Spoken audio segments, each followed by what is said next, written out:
السلام علیکم ورحمۃ اللہ وبرکاتہ۔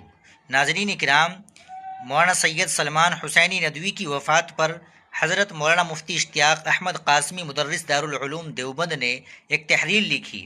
وہ تحریر بڑی اہم ہے، آپ سب سماعت فرمائے۔ وہ لکھتے ہیں، آج 13 محرم الحرام 1448 ہجری مطابق 29 جون سن 2026 ہے۔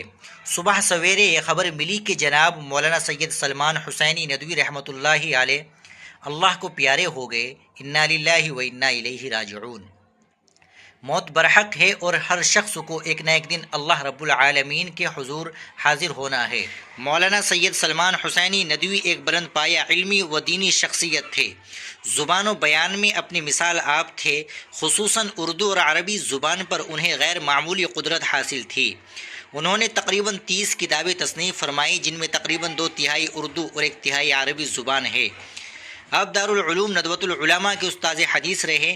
جامعہ امام احمد بن عرفان شہید ملیح آباد کٹولی لکھنؤ کے بانی و محتمم اور کلیت الدعوہ والاعلام کے عمید تھے۔ جمعیت شباب کے صدر، آل انڈیا مسلم پرسنل لا بورڈ کے رکن اور متعدد دینی و ملی تنظیموں سے وابستہ رہے۔ آپ نے مشہور حنفی فقیہ حضرت شیخ عبدالفتاح ابو غدہ رحمہ اللہ کی نگرانی میں MA کا مقالہ بھی تحریر کیا تھا۔ انہوں نے دین و شریعت کی خدمت میں اپنی عمر کا ایک طویل حصہ صرف کیا اور اب وہ ہمارے درمیان نہیں رہے، بلکہ اس دنیا میں پہنچ چکے ہیں جہاں عمل کا دروازہ بند ہو جاتا ہے اور انسان اپنے کیے ہوئے اعمال کا محتاج رہ جاتا ہے۔ ان کی وفات کی خبر سن کر دلی صدمہ ہوا کہ ایک باصلاحیت اور ہمہ جہت علمی شخصیت اس دنیا سے رخصت ہو گئی۔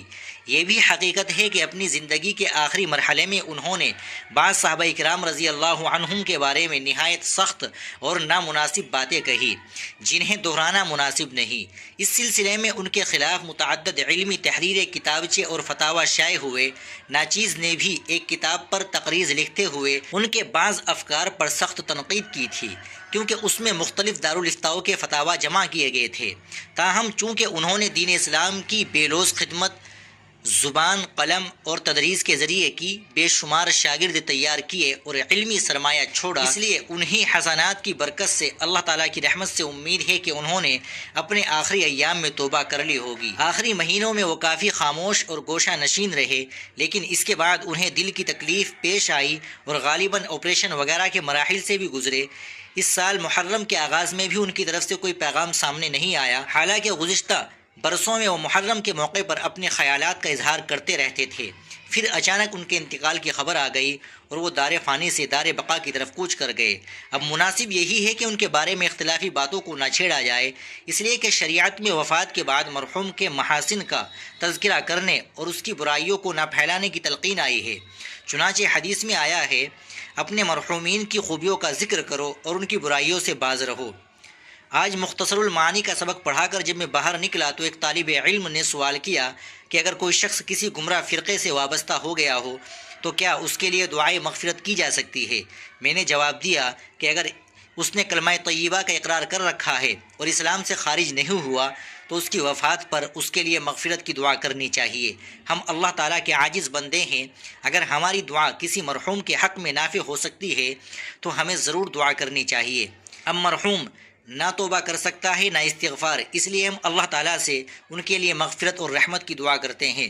اللہ تعالیٰ ان کی مغفرت کاملہ فرمائے، ان کے حسنات کو شرف قبول عطا فرمائے، لغزشوں سے درگزر فرمائے، ان کے درجات بلند فرمائے، ان کے تمام پسماندگان کو صبر جمیل عطا فرمائے اور سب کو صراط مستقیم پر ثابت قدم رکھے، آمین یا رب العالمین۔ ناظرین کرام، یہ تحریر تھی حضرت مولانا مفتی اشتیاق احمد قاسمی مدرس دارالعلوم دیوبند کی۔